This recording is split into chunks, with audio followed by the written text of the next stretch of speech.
Walton smart fridge presents dribbling এর আরো একটা পর্বে সকলকে আমন্ত্রণ জানাচ্ছি এবং ড্রিবল করতে করতে আমরা ওই যে রাউন্ড 1 সব দলের সব খেলা দেখা শেষ করে ফেলেছে এবং দ্বিতীয় রাউন্ডের খেলাগুলো কিন্তু শুরু হয়ে গেছে, যেখানে গ্রুপ এ এবং গ্রুপ বির খেলাগুলো কমপ্লিট হয়ে গেছে। ইতিমধ্যে আমরা জেনে গিয়েছি মেক্সিকো তারা প্রথম দল হিসেবে নকআউট পর্বে জায়গা করে নিয়েছে। তারা ম্যাচ জিতেছে 1-0 গোলে। সাউথ কোরিয়ার সঙ্গে খুব কঠিন একটা লড়াইয়ে দুই দলেরই কেউ হারতে চাইছেন এরকম একটা কনটেক্সটে ম্যাচ তারা জিতেছে 1-0-তে এবং সেখানেও আসলে সাউথ কোরিয়ার গোলকিপারের ভুলটাই বেশি চোখে পড়েছে। আমরা গ্রুপ এতে আরও একটা ম্যাচ হয়েছিল যেখানে চেক রিপাবলিক এবং সাউথ আফ্রিকা খেলেছে। সেই ম্যাচে তো ইন্টারেস্টিং ঘটনা ঘটেছে। এবারে ওয়ার্ল্ড কাপের সবচেয়ে দ্রুততম গোলটা চেক রিপাবলিক দিয়ে এগিয়ে গিয়েছিল 5 মিনিটের মধ্যেই, তবে সাউথ আফ্রিকা বাফানা ফিরে এসেছে আবারও এবং রেজিস্ট্যান্স দেখিয়ে একটা পয়েন্ট অন্তত বের করতে পেরেছে। সুতরাং এই যে গ্রুপ এ, সেখানে থার্ড প্লেসটা এখনো পর্যন্ত চেক রিপাবলিক কিংবা সাউথ আফ্রিকা চাইলেই ধরতে পারে। আমরা পরবর্তী যেই গ্রুপটা আছে সেখানেও চলে যেতে পারি। অনেক গোল হয়েছে সেই ম্যাচটায়। সুইজারল্যান্ড তারা 4-1 গোলে ম্যাচ জিতেছে বসনিয়ার এগেনস্টে। 6-0 গোলে কাতারকে বিধ্বস্ত করে দিয়েছে স্বাগতিক কানাডা এবং সেখানে হ্যাটট্রিক ছিল ওই জনাথন ডেভিডের, যাকে কিনা প্রথম ম্যাচে হারিয়ে খুঁজছিল কানাডা এবং সুইজারল্যান্ড দুই দলই 4 পয়েন্ট নিয়ে পয়েন্টস টেবিলের ওপরের দিকে আছে। তবে এখনো পর্যন্ত কনফার্ম হয়নি কোন দলটা টপ করবে এবং কোন দলগুলো আসলে পরবর্তী রাউন্ডে যাবে। তো অনেক কিছু ঘটে যাচ্ছে, প্রত্যেক দিন 4টা-5টা করে ম্যাচ, সবকিছু নিয়ে আসলে মাথায় রাখাটাও একটা ডিফিকাল্ট ব্যাপার। তবে আজকের এপিসোডে এমন একজনকে পেয়েছি যিনি আমাকে হেল্প করতে পারবেন to navigate through all this problems. Orin Masiat, welcome to the show. আসসালামু আলাইকুম ভাইয়া, thank you for having me. আর প্রথমে অরিনের ব্যাপারে একটা আইডিয়া দিই আপনাদের। ডেফিনেটলি যারা ওকে চেনেন তারা তো জানেনই, শি স্টাডিজ মেডিসিন, বাট তার পাশাপাশি নেইমারের পাগলা ভক্ত যদি একজন হয়ে থাকে that is Orin Masiat. Plus Barcelona ক্লাবটাকে খুব ক্লোজলি ফলো করেন এবং এবারে ওয়ার্ল্ড কাপে আই এম গেসিং ব্রাজিলকেই সাপোর্ট করা হচ্ছে। হ্যাঁ জি ভাইয়া। ব্রাজিলের ম্যাচ তো আছে এবং ব্রাজিলের প্রথম ম্যাচটার যদি একটু রিক্যাপ আমরা করি, যে আমরা কি দেখলাম আসলে। ব্রাজিল যে এক্সপেকটেশনটা নিয়ে এসেছিল, তাদের যে স্কোয়াড, তাদের যে স্ট্রেংথ, মরক্কোর এগেনস্টে ডেফিনেটলি এই গ্রুপেরই বোধহয় সবচেয়ে টাফেস্ট ম্যাচটা প্রথমে পেয়েছে ব্রাজিল। কেমন ছিল সেই পারফরমেন্স, ইভালুয়েশনটা যদি আমরা শুনি। হ্যাঁ, আমি বলবো কি যে এই আপনি ফার্স্টে যে বললেন যে সবার অনেক এক্সপেকটেশন ছিল, স্ট্রেংথ ছিল।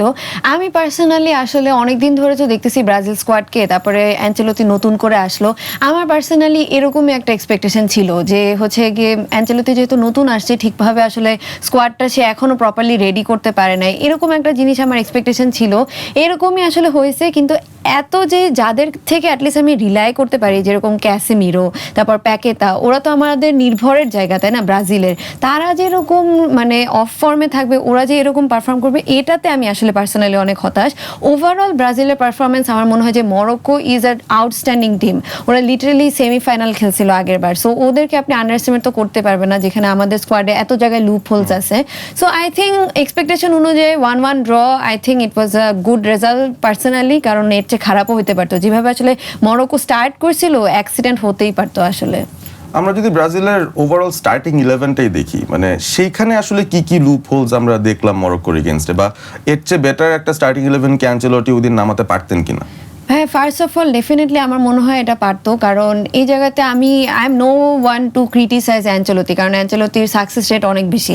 বাট ফ্যান হিসেবে তো আমি একটু ক্রিটিসাইজ করতেই পারি। সেটা হচ্ছে লাস্ট ম্যাচ যেটা ফ্রেন্ডলি ছিল ইজিপ্টের সাথে, Igor Thiago was very bad, he was terrible, কারণ ও এত চান্স মিস করতেছিল, একদম প্লেটে দিয়ে দিচ্ছিল, সেই চান্স কনভার্ট করতে পারছিল না। তো তারপরেও আসলে ইগোর থিয়াগোকে স্টার্ট করানোটা মরক্কোর ম্যাচে, এরকম একটা হাই ভোল্টেজ ম্যাচে যেখানে চান্সই খুব কম আমরা পাবো, এটা আমার মনে হয় যে it was a very big loophole আসলে, কারণ Igor Thiago was so bad, আমরা সবাই দেখে আসলে বুঝছি। তারপরে এটা আমার স্টার্টিং 11-এ আমার মনে হয় যে এটা একটা লুপ হোল ছিল। তারপরে রাফিনাকে আসলে কোন পজিশনে খেলানো উচিত, এই জিনিসটা আমার মনে হয় যে একটা অনেক বড় একটা ম্যাসিভ লুপ হোল ছিল, কারণ রাফিনার মতন কোয়ালিটিফুল প্লেয়ারকে নিয়ে যদি আপনি এত কনফিউজ থাকেন যে ওকে আপনি কোথায় খেলাতে যাচ্ছেন, একবার রাইটে খেলাচ্ছেন, একবার স্টার্ট করতেছে লেফট মিডফিল্ড হিসেবে, অনেক সময় আমরা দেখতেছি ভিনি রাফিনা একই ফ্ল্যাঙ্কে চলে যাচ্ছে, একই রকম একটা খেলা দিচ্ছে। তারপরে রাফিনাকে বক্সের আশেপাশে না রাখাটা, অনেক দূরে রাখাটা, এই জিনিসগুলো আমার মনে হয় যে it was a problem actually. তারপরে বাট ব্যাকলাইনে আমার মনে হয় যে যেটা স্টার্ট করছে দ্যাট ওয়াজ মানে সাদা চোখে এটাই আসলে ভালো ব্যাকলাইন লাগছে, বাট এরপরে তো চেঞ্জেস দরকারই ছিল। আমরা দেখলাম যে ফার্স্ট হাফে ইবানেজ খেললো, সেকেন্ড হাফে ড্যানিলো খেললো। রাইট ব্যাকে আসলে ওয়েজলিকে কতটুকু ব্রাজিল মিস করবে, কারণ সেখান থেকে কিন্তু আসলে আমরা ওই অ্যাটাক ওয়াইজ কোনো আউটপুট বোধহয় ব্রাজিলের থেকে এক্সপেক্ট করবো না, হুএভার প্লেস দেয়ার। হ্যাঁ, ওয়েজলির আমার মনে হয় যে it was such a bad thing যে ওয়েজলিকে আমরা লাস্টের দিকে হারাইছি, কারণ আমাদের ফুল ব্যাক এখনো সলিড তখনও ছিল না। ওয়েজলি একমাত্র যে একটু নিজেকে কোপ আপ করছিল, একটু অ্যাটাকিং মাইন্ডেড ছিল, একটু ওভারল্যাপ করতো, বাট সেই জায়গা থেকে আসলে ও চলে যাওয়ার পরে কেউই আসলে আমার মনে হয় যে ইবানেস, কারণ ড্যানিয়েলোকে আমরা সবাই জানি একটু ওর বয়স হয়ে গেছে, ও আগের মতন আসলে খেলতে পারছে না। সেই জায়গা থেকে আমার কাছে মনে হচ্ছে যে ইবানেসকে স্টার্ট করানোটা it was a good decision, but আসলে কিন্তু ওরকম আউটপুট দিতে পারে নাই। দেখেন ওর কোনো অফেন্সে আসলে তেমন কোনো কন্ট্রিবিউশন ছিল না, তারপরে ওর ম্যান মার্কিংও আমার কাছে খুব একটা ভালো লাগে নাই। ড্যানিয়েলো আমার মনে হয় যে আসার পরে ইবানেজের থেকে বেটার করছে, বাট নট আপ টু ওয়েজলি, মানে ওয়েজলির মতন আসলে হয় নাই। সো ওই জায়গাতে আমার মনে হয় যে Danilo is a better option, but এডারসনকে যদি এখন, যেটা আপনি বলছিলেন আমরাও দেখলাম যে এডারসনকে একটু রাইট ব্যাকে খেলানোর চেষ্টা করতেছে, এটা যদি হয় তাহলে আমার মনে হয় যে লেটস সি আসলে কি হয়। এটা আমি মনে হয় যে একটু আশা করি যে কিছু একটা বেটার হইতে পারে। আমি আসলে একটু ডেসপারেট, কারণ আমি তো পুরো ওয়ার্ল্ড কাপে হান্ট করতে থাকি যে আমার ক্লাব ম্যানচেস্টার ইউনাইটেডের প্লেয়াররা কে কোথায় কেমন করছে, এবং এডারসনই তো ইউনাইটেডের ফার্স্ট বাই এবারের সামার উইন্ডোতে। সো আমি ওকে 11-এ দেখার জন্য এক্সাইটেড, বাট এটা আসলে কতটুকু এই মেকশিফট অ্যারেঞ্জমেন্টগুলো আসলে ব্রাজিলের জন্য কতটুকু উপকারী হবে সেটা নিয়ে আসলে আমরা খুব টেনশনে আছি। আমরা নেইমার প্রসঙ্গে একটু আসি, কারণ সেটা নিয়ে না কথা বললে মনে হয় ব্যাপারটা ইনকমপ্লিট থাকবে। নেইমার ব্রাজিলের পোস্টার বয়, এবারে ওয়ার্ল্ড কাপেও তাকে স্কোয়াডে ইনক্লুড করা হলো, অনেক ধরনের খবরই আমরা পাচ্ছি, বাট দিন শেষে আসলে নেইমার কবে স্টার্ট করতে পারে বা কবে আসলে 11-এ আসতে পারে, বেঞ্চেও থাকতে পারে, সেটার ব্যাপারে কিন্তু কোনো কারেক্ট ধারণা আমরা কেউই পাচ্ছি না। তো এই নেইমারকে না পাওয়াটা ইভেন ইন দ্য স্কোয়াড, এইটা আসলে কতটুকু সাফার করাচ্ছে ব্রাজিলকে, মানে তারা কি এটার সাথে কোপ করতে পারছে তাদের বাকি রিসোর্স দিয়ে? না ভাইয়া, নেইমারের কন্ট্রিবিউশন আপনার স্কোয়াডে যখন নেইমার, মেসি, রোনালদো এদের মতন যখন প্লেয়ার থাকে, ওদের মানে জিনিসটা তো অন্য কেউ ডেফিনেটলি ফিল আপ করতে পারবে না। আপনি দেখেন নেইমার এখনও প্রপারলি খেলতে পারতেছে না, তারপরেও নেইমার এখন যেরকম অবস্থা এরকমও প্লেয়ার আমার মনে হয় যে ব্রাজিলে নাই। এখন ডেফিনেটলি নেইমার তো আর উইংয়ে খেলবে না, কারণ বয়স হয়ে গেছে, বাট দেখেন আমাদের যে মিডফিল্ড ব্রাজিলের, ওখানে কোনো ক্রিয়েটিভিটি নাই। আপনি দেখেন রিসোর্সই নাই ক্রিয়েটিভিটির, আপনি যাকেই সাব করেন না কেন পুরো মানে স্কোয়াডেই নাই আসলে এরকম ক্রিয়েটিভ মিডফিল্ডার যে একটা সুন্দর একটা পাস বের করবে, একটা চিপ করবে, যে যাতে প্লেয়ারটাকে খুঁজে পায় স্ট্রাইকার, এরকম কোনো ইন্টেলিজেন্ট পাস মেকার কিন্তু কেউ নাই। যেটা আমার মনে হয় যে নেইমার থাকলে এই জিনিসটা ডেফিনেটলি পাওয়া যাবে। নেইমারই একমাত্র যে মিডফিল্ডে কোনো একটা ঝলক আনতে পারে। সো আমার মনে হয় যে এখনও নেইমারের জিনিসটা মানে ফিল আপ করতে পারতেছে না আমাদের স্কোয়াডে, আর নেইমার যতক্ষণ না খেলতেছে এটা হবেও না মনে হয়, কারণ আমি যেটা বললাম আমাদের স্কোয়াডেই এরকম মিডফিল্ডার নাই। বাট সো ফার আমি বলবো যে নেইমারের জিনিসটা নিয়ে সবাই যেহেতু আশা হতো যে কবে খেলবে, গ্রুপ স্টেজ বাদই দেন, অ্যানচেলোতি কিন্তু নিজেই বলছে যে খেলা শুরু হবে মেইনলি কোয়ার্টার ফাইনাল থেকে। সো এই ম্যাচ ধরেন আমরা মরক্কো তো সামহাও ঠিক আছে ব্যালেন্স করেই ফেলছি, হাইতির ম্যাচটা আছে, স্কটল্যান্ডের ম্যাচটা আছে, এগুলো যদি আমরা নেইমারকে ছাড়া বের না করতে পারি তাহলে তো ব্রাজিলের খেলাই দরকার নেই, মানে এটা তো আসলে ভালো একটা স্কোয়াডই হলো না, তাই না? সো আমি বলবো যে নেইমারকে আমরা যদি ইম্পর্টেন্ট ম্যাচে পাই, ধরেন রাউন্ড অফ 16, কোয়ার্টার্সে, এরকম টাইমে পেলে I am more than satisfied. হাইতির প্রসঙ্গটা যেহেতু আসলো, হাইতি কিন্তু খুব ডিফিকাল্ট একটা টাইম দিয়েছে স্কটল্যান্ডকে। তাদের যে ফার্স্ট অ্যাপিয়ারেন্স ছিল সেখানে তারা স্কটল্যান্ডকে প্রায় আটকে দিয়েছিল, জন ম্যাকগিনের একটা গোলে সামহাও স্কটল্যান্ড কিন্তু বের হয়ে এসছে। বাট হাইতির যে ব্যাপারটা আমরা নোটিস করলাম, বেসিক্যালি তারা কিন্তু খুবই ডিফেন্সিভ মাইন্ডেড ফুটবলই খেলছে, এবং স্বাভাবিক এরকম একটা গ্রুপ যেখানে স্কটল্যান্ড, মরক্কো, ব্রাজিল আছে, তারা আসলে সার্ভাইভালের জন্যই খেলবে, এবং স্কটল্যান্ডের সঙ্গে 3টা পয়েন্ট তারা যদিও খুইয়েছে, বাট পারফরমেন্স দেখে কিন্তু মনে হচ্ছে they could give a tough fight. ওই যে ডিফেন্সিভলি তারা খুব টাইট। মনে পড়ে যায় সেই স্পেনের ম্যাচটাও কেপ ভার্ডের সাথে, যেখানে এত চেষ্টা করার পরও স্পেন কিন্তু তাদের ডিফেন্স ব্রেক করতে পারে নাই। সো এই যে একটা low block defensive set up, ব্রাজিলকে কিন্তু নামে হয়তো হাইতিকে ফেস করতে হচ্ছে, বাট এটা কি এক্সপেকটেশনের থেকে আরো ডিফিকাল্ট হতে পারে কিনা ব্রাজিলের জন্য? এবং এই লো ব্লকটা যদি ভাঙতেও চায়, কি আসলে চেঞ্জেস এই 11-এ ব্রাজিলের আনা উচিত? হ্যাঁ, ডেফিনেটলি এটাই আমরা পুরো ওয়ার্ল্ড কাপ জুড়ে এটাই দেখতেছি যে এই ওয়ার্ল্ড কাপটা আসলে ডার্ক হর্সদের জন্য, যেটা দেখতেছি যে কখন যে অ্যাক্সিডেন্ট হয়ে যাচ্ছে, স্পেনকে কেপ ভার্দে আটকায় দিল, পর্তুগালের সাথে কঙ্গো কি করলো। সো আমার মনে হয় যে কোনো টিমকে আসলে আপনি ছোট করে দেখতে পারবেন না, স্পেশালি যারা প্রথমবারের মতন ওয়ার্ল্ড কাপ খেলতেছে নতুন, ওদের এক্সপেকটেশন আরো বেশি, যে দেখেন ওদের জিতার থেকে ওরা যে একটা টিমকে আটকাইতে পারছে এটাই আমার মনে হয় ওদের জন্য অনেক বড় একটা achievement. So they will go full on defensive, যেরকম স্কটল্যান্ডের সাথে আমরা দেখছি দেখছি। সো এইটাই আমার মনে হয় যে আমরা যদি ওদেরকে একটু ওভার কনফিডেন্ট থাকি তাহলেই ধরা খাবো, কারণ এটা আসলে আপনি আন্ডারএস্টিমেট করতেই পারবেন না। এবং কি আমাদের নিজেদের সেলফ কনফিডেন্সের জন্য আমার মনে হয় যে ম্যাচটা অ্যাটলিস্ট একটু বিগ মার্জিনে জিতা উচিত। অ্যাটলিস্ট 3 গোলে যদি জয়টা বের না করতে পারি তাহলে আমার মনে হয় যে মানুষ আসলে ব্রাজিলকে যেভাবে দেখতে পারে মরক্কোর খেলার পরে যেরকম একটু আন্ডার কনফিডেন্ট হয়ে গেছে ব্রাজিল ফ্যানরা, এই কনফিডেন্স আসলে ফেরত আসবে না।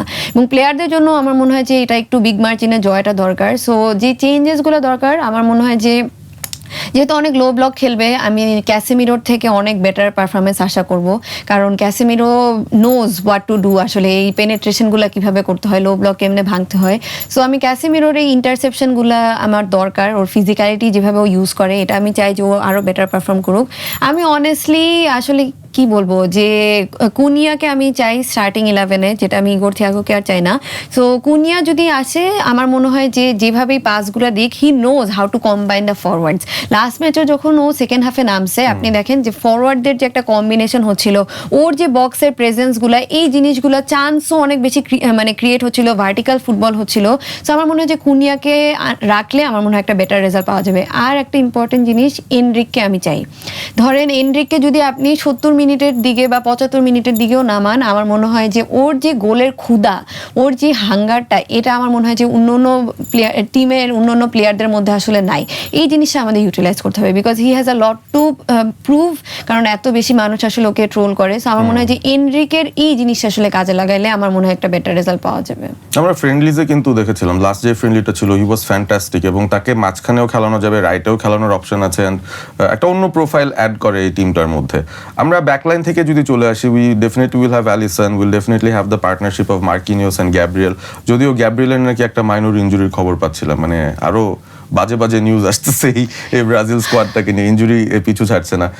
আই থিঙ্ক যদি লেফট ব্যাক রাইট ব্যাকে আগের দুজনই খেলেন যারা খেলেছেন গত ম্যাচটায়, মিডফিল্ডে আমরা ক্যাসেমেরো ব্রুনো গুমারেসকে দেখছি। What about পাকেতা? মানে কুনিয়া কি পাকেতার জায়গাটা নিবে নাকি কুনিয়া ইগোর থিয়াগোর জায়গা নিবে? কুনিয়া যদি ইগোর থিয়াগোর জায়গা নেয় তাহলে পাকেতার জায়গাটা আসলে কি হচ্ছে? বা 4 জন ফরওয়ার্ডকেই কি ব্রাজিল নামাবে কিনা, just like how France does it? ওরা কিন্তু ওই র্যাবিও আর চুয়ামিনিকেই রেখে দেয় অ্যাজ মিডফিল্ডার্স, বাকি 4 জন কিন্তু 4 জনই ফরওয়ার্ড, যে যে জায়গায় যায় ফ্লেক্সিবলি। সো ব্রাজিলের কি এই অ্যাগ্রেসিভ অ্যাপ্রোচটায় যাওয়া উচিত কিনা?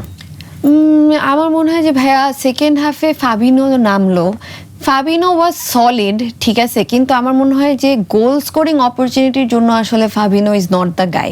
মানে ও আপনাকে ডিফেন্সিভলি একটা থ্রেট দিবে, ঠিক আছে, সবই সলিড আছে, কিন্তু আমার মনে হয় যে কুনিয়াকে যদি আমরা আফ্রন্ট খেলাই, ধরেন ইগোর থিয়াগোর জায়গায়, প্যাকেতা ওয়াজ নট দ্য বেস্ট। আমি জানি লাস্ট ম্যাচে হি ওয়াজ টেরিবল, অনেক বাজে, অনেক লুজ বল দিচ্ছিল, অনেক আসলে উল্টাপাল্টা করতেছিল, বাট স্টিল আমি বলবো যে আমাদের যেহেতু আজকে তেমন কিন্তু ওরা অ্যাটাক করবে না। সো এই কারণে আমাদের অ্যাপ্রোচটা আসলে ডিফারেন্ট হলেও সমস্যা নাই, কারণ প্যাকেতার কিন্তু অফেন্সিভলি অনেক ভালো। ও যদি দেখেন লাস্টের দিকে ফার্স্ট হাফে লাস্টে মনে হচ্ছে একটা বাইসাইকেল অ্যাটেম্প নিচ্ছিল, তারপরে আরো কয়েকটা ওর অফেন্সিভলি ব্যাপারটা আসলে ভালো, defensively he is not that solid, কারণ অনেক লুজ পাস দেয়, রং পাসও দিচ্ছিল আমি যেটা দেখতেছিলাম। সো আমার মনে হয় যে আজকে যেহেতু আমাদের একটু ফুল অ্যাটাকিং যাওয়ার একটা সুযোগ আছে, সো আমার মনে হয় যে ফাবিনোকে আজকে কাজে লাগে লাভ নাই, কারণ ও অফেন্সিভলি অত ভালো না। সো প্যাকেতা ইগোর মানে সরি কুনিয়া দুইজন একসাথে গেলে আসলে নট ব্যাড অ্যাকচুয়ালি। আমরা একটু রাইট উইং পজিশনেও যাই, একটু স্পেসিফিক হয়ে, যে আমরা এক্সপেক্ট করছি অন পেপার আমরা দেখছি রাফিনিয়া সেখানে খেলেন, কিন্তু ম্যাচের ভিতরে কিন্তু তাকে আমরা ওই পজিশনগুলোতে কম দেখি, মূলত বিহাইন্ড দ্য স্ট্রাইকার তাকে দেখছিলাম, এবং অনেক সময় ভিনির সঙ্গে একই জায়গায় তারা দুজন কিন্তু ইন্টারপ্লে করার চেষ্টা করছিল। সো রাফিনিয়া কি আসলে একটা প্রবলেম এই সিস্টেমের জন্য? মানে তার ন্যাচারাল পজিশনটা বার্সেলোনায় কি, এবং এখানে আসলে তাকে কিভাবে অ্যাডাপ্ট করতে হচ্ছে? আমি বলবো ভাইয়া, সবাই বলে কি যে যার যে ন্যাচারাল পজিশন আছে ওই জায়গাতে অনেক সবসময় কমফোর্টেবল থাকে, বাট আমি এই জিনিসটাতে আসলে একটু ডিসএগ্রি করি। আমার মনে হয় যে আপনি মেকশিফটে যখন অনেক বছর একটা মেকশিফটেই খেলতে থাকবেন, আমার মনে হয় ওইটাই আপনার মাসেল মেমোরি হয়ে যায়, যতই আপনি স্টার্ট করে থাকেন না কেন অন্য জায়গাতে। সো এই জন্য আমি বলবো যে রাফিনা আসলে নিজেও হয়তো বা পার্সোনালি অনেক আসলে স্ট্রাগল করতেছে রাইটে আমি দেখছি ওকে যখন সেকেন্ড হাফে নামাইছে তখন হি ওয়াজ প্লেইং বেটার, বাট ও যে বার্সেলোনাতে লেফটে যেই খেলাটা দেয়, যে ফ্লেয়ারটা দেয়, ওইটা কিন্তু আমরা পাচ্ছিলাম না। সো আমার মনে হয় যে ওকে যদি ক্যাম হিসেবে ইউজ করে সেটাও একটা বেটার অ্যাপ্রোচ হবে। যদি লুইস এনরিকে যদি নামায়, লুইস এনরিকে নামার পরে কিন্তু রাইটে আমরা অনেক বেটার একটা থ্রেট পাইছি। এটাও যদি হয় এটাও খারাপ না। যদি আপনি ধরেন প্যাকেতাকে মাইনাস করতে যাচ্ছেন, কারণ প্যাকেতার তো ভালো খেলা দেয় নাই, সো যদি ক্যাম হিসেবে রাফিনাকে খেলান এটাও একটা বেটার অ্যাপ্রোচ রাদার দেন, কারণ ভিনি আর রাফিনা এক জায়গায় খেলাটা, এটাতে তখন পুরাই রাইট ফ্ল্যাঙ্কটা একদমই ডেড। মানে আমি কোনো অ্যাপ্রোচই দেখতে পাচ্ছিলাম না, আর একদম মুখস্থ খালি লেফট দিয়েই হচ্ছে একটা কাট ইন সাইড হচ্ছিল, থ্রেড হচ্ছিল। এই জিনিসটা it was very bad to see আসলে। সো আমার মনে হয় যে দুইটা অ্যাপ্রোচ হতে পারে রাফিনাকে নিয়ে, ইদার ক্যাম, নাইলে যদি রাইটে খেলানো উচিত, বাট আমার মনে হয় যে ক্যাম হিসেবে খেলায়, আর যদি লুইস এনরিকেও খেলায় it will be a better approach. Igor Thiago কি আমরা খুব জলদি রাইট অফ করে দিচ্ছি? মানে ওর কোয়ালিটিটা কি মনে হয়, ওর সিলিংটা কেমন? মানে ইজ হি জাস্ট হাইপ, নাকি আসলেই ওর মধ্যে কিছু আছে যেটা হয়তো ফার্স্ট ম্যাচে দিতে পারে নাই? ফার্স্ট ম্যাচে তো আমরা অনেকক্ষণই কিন্তু আসলে অ্যাঞ্চেলোতি কিন্তু অনেক রিল্যাক্টেন্ট একটা কোচ, মানে অনেক লিনিয়েন্ট একটা কোচ, যে আপনাকে অনেক চান্স সুযোগ দেয়। ওকে কিন্তু অনেকক্ষণ সুযোগ দিছে, আমার মনে হয় যে 60-65 মিনিট পর্যন্ত ওকে খেলাইছে। তারপরে আমার মনে হয় যে ওয়ার্ল্ড কাপের স্টেজে না, আপনি তো আর ক্লাবে যেরকম আপনি একটা প্লেয়ারকে অনেক অজস্র টাইম দিতে পারবেন, যে আচ্ছা ঠিক আছে ওকে বেঞ্চ না করি, সেল না করি। এখন তো আপনার কয়েকটাই ম্যাচ, রোনালদো যেমনি বলছে 6-7টা ম্যাচের ওয়ার্ল্ড কাপ, সো এখানে তো আপনি এত তো টাইম দিতে পারবেন না। ওকে ইজিপ্টের ম্যাচে খেলানো হয়েছে, তখনও ভালো পারফর্ম করে নাই। তারপরেও আজকে মানে মরক্কোর মতন ইম্পর্টেন্ট ম্যাচে ওকে টাইম দেওয়া হয়েছে। সো আমার মনে হয় যে হোপফুলি আস্তে আস্তে হয়তো বা বেঞ্চ থেকে এসে যদি একটা ভালো পারফর্ম করে সেই সুযোগটা কিন্তু থাকছে। আমরা রাইট অফ তো করে দিচ্ছি না, স্টার্টিং 11-এ না রাখি, যদি স্টার্টিং 11-এ আবারও সুযোগ ফেরত আসার সুযোগ কিন্তু থাকেও যদি বেঞ্চ থেকে বেটার পারফর্ম করে। সো আসলে এরাই তো প্লেয়ার আসলে ঘুরে ফিরে। সো স্টার্টিং 11 আজকে ম্যাচে না থাকুক, পরবর্তীতে ও যদি নিজেকে প্রুভ করতে পারে আবার আসলো, এটাই ওর ফিজিক্যালিটি কিন্তু আছে, ওর এরিয়াল থ্রেট কিন্তু আছে। সো প্লেয়ারটা যে আসলে খালি হাইপ এমন না। তারপর পেনাল্টি থেকেও একটা গোল দিছিল পানামার সাথে, ওইটাও কিন্তু একটা ভালো পেনাল্টি নিছিল। সো আমার মনে হয় যে let's give him some time from bench, let's see আসলে কি হয়। স্কোর লাইন প্রেডিকশনে চলে যায় সরাসরি। আই থিঙ্ক তুমি বলতেছিলে এমনিও একটু আগে যে 3-0 অ্যাটলিস্ট বা 3 গোল দিতে পারাটা, ব্রাজিল আসলে কি করছে, রিয়ালিটিতে কি হবে? একটা স্পেন টাইপের ম্যাচ হবে, নাকি ব্রাজিল আসলেই পেনিট্রেট করতে পারবে? আর যদি করতে পারে, আলটিমেটলি কি ওই ইন্ডিভিজুয়াল ব্রিলিয়েন্সের ব্যাপারটাই উঠে আসবে কিনা? Someone like a Vini comes up বা রাফিনিয়া ডাজ সামথিং ম্যাজিক্যাল, এই বিষয়গুলো আসলে কিভাবে দেখতেছি আমরা এই ম্যাচে? আমার কাছে কেন জানি মনে হয় যে আমি পার্সোনালি রিয়েলিস্ট, আমার দুই রকম আসলে একটা চিন্তা আছে। আমার কাছে মনে হয় যে হয়তোবা স্কোর লাইনটা 2-0 হইতে পারে, আবার 2-0, কারণ আমার মনে হচ্ছে না যে খুব ডিফেন্সিভে ফুটবলের এগেন্সে it is actually hard to play. Spain ওরা যেভাবে স্ট্রাগল করছে, বাট আমার কাছে আবার স্লাইটলি অ্যাজ আ ফ্যান মনে হয় কি যে ব্রাজিল আজকে একটা ঝলক দেখাইতে পারে। কারণ ভিনিসিয়াসের যদি আপনি অ্যাপ্রোচটা দেখেন, ও কিন্তু এই ওয়ার্ল্ড কাপে অনেক কিছু প্রুফ করার জন্য আছে। নর্মাল ব্রাজিলের জার্সিতে যে ভিনি আমরা দেখি একটু অফ ফর্ম, সেটা কিন্তু ও নাই। আবার রাফিনা কিন্তু অনেক বেশি রেকটিফাই করে নিজেকে, আমরা ওকে যতই ক্রিটিসাইজ করি না কেন, ও কিন্তু নিজেকেই বেশি আরো রিফ্লেক্ট করে। যেরকম খেলার পরে ও বসেছিল, চিন্তা করতেছিল যে হোয়াট হি ডিড, কেন জানি আমার কাছে লাগতেছে যে ব্রাজিল স্কোয়াড একটা কামব্যাক দিতে পারে। ধরেন একটা হাই স্কোরিং ম্যাচও দিতে পারে, বা হচ্ছে অ্যাটলিস্ট 3-0 এরকমও হইতে পারে। So actually let's see, but I am expecting যে একটা কামব্যাক হইতে পারে ব্রাজিল থেকে। ব্রাজিল হাইতি ম্যাচ নিয়ে আমরা বিস্তর আলোচনা করছিলাম, তবে আরও কিন্তু ম্যাচ রয়েছে ম্যাচ ডেতে, যেগুলো নিয়ে চোখ রাখতে হবে। রাউন্ড 1-এ খুব ইমপ্রেস করা ইউএসএ, তারা কিন্তু আবারও মাঠে নামছে, এবং ইউএসএর অপোনেন্ট অস্ট্রেলিয়া, যারাও তাদের প্রথম ম্যাচ জিতেছিল, অর্থাৎ সেই গ্রুপের গ্রুপ চ্যাম্পিয়ন কে হবে হয়তো এই ম্যাচের পর আমরা একটা ধারণা পেয়ে যাব। এরই সাথে স্কটল্যান্ড মরক্কো, ব্রাজিলের গ্রুপেরই আরও 2 অপোনেন্ট, তারা একে অপরের মুখোমুখি হচ্ছে, সেটাও নিশ্চয়ই দেখার জন্য এক্সাইটেড। অরিন? জি ভাইয়া, মরক্কোর পারফরমেন্স আসলে কেন জানি, ইভেন তো আমাদের গ্রুপের সাথে কম্পিটিশন আছে, বাট আমি আসলে মরক্কোর খেলাটা দেখার জন্য একটু এক্সাইটেড, কারণ ওরা যেভাবে আসলে নিজেদের ফুটবলকে রিফর্ম করছে, it is actually impressive to see. So আজকে যেহেতু ব্রাজিলের সাথে খেলা নাই, সো ডেফিনেটলি আমি একটু দেখতে চাবো। যেরকম দেখেন বোয়াদি যেই প্লেয়ারটা খেললো, কত কম বয়সী একটা প্লেয়ার, যেভাবে আসলে খেলা দেখাচ্ছে, ব্রাহিম দিয়াজ, ওরা আসলে যেভাবে নিজেদেরকে রিফর্ম করতেছে মরক্কো, আমার মনে হয় যে ওরা সামনে এই ওয়ার্ল্ড কাপে কিছু অনেক বড় কিছু আসলে দেখাতে পারে। সো মানে অ্যাজ আ ফুটবল ফ্যান হয়তো বা ব্রাজিল ফ্যান হিসেবে খুব একটা খুশি হচ্ছি না, কারণ আসলে গ্রুপের কে টপ করবে এগুলোর ব্যাপার, ব্রাজিলের যেহেতু ফ্যান আছে সেম গ্রুপে, সো ওটার ব্যাপারেও তো আমার একটু নজর রাখতে হবে যে কে টপ করতেছে গ্রুপের। But overall as a football fan মরক্কোর খেলা দেখার জন্য আসলে আমি অনেক এক্সাইটেড। মানে ওরা আসলে অনেক সুন্দর ফুটবল খেলতেছে, অনেক গুছায় ফেলছে আসলে নিজেদেরকে। সো এই জায়গাটায় সাপোজ যদি বলি অলরেডি কিন্তু সাইবারিকে বায়ার্ন মিউনিখ সাইন করে ফেললো, জাস্ট এক ম্যাচ পরে তারা সাইন করে ফেলছে। মরক্কো টিম থেকে if I ask you, Barcelona টিমে কি কাউকে নেয়ার কোনো ইচ্ছা আছে? মানে ডু ইউ ফিল যে এই টিমের থাকতে পারে এরকম? টাকা নাই আচ্ছা দেখা যাক, কারণ আমি দেখতে পাচ্ছি যে র‍্যাশফোর্ড ইংল্যান্ডের হয়ে একটা গোলও দিয়ে দিল এবং তার প্রাইস এত কম, তারপরেও বার্সা নিচে একটা নামে। গর্ডনকে সাইন করছে 80 মিলিয়ন দিয়ে, আর মনে হয় না টাকা নাই। তো টাকা থাকলে আমাদের তো আসলে অন্য জায়গাতে প্রায়োরিটি আছে, যেহেতু অনেক লিমিটেড মানি। সো আমাদের দেখেন গর্ডনকে আমরা সাইন করছি, তারপর আমাদের একটা লেফট সেন্টার ব্যাক দরকার আছে, সো আবার স্ট্রাইকার দরকার আছে, লিওনডস্কি চলে গেছে।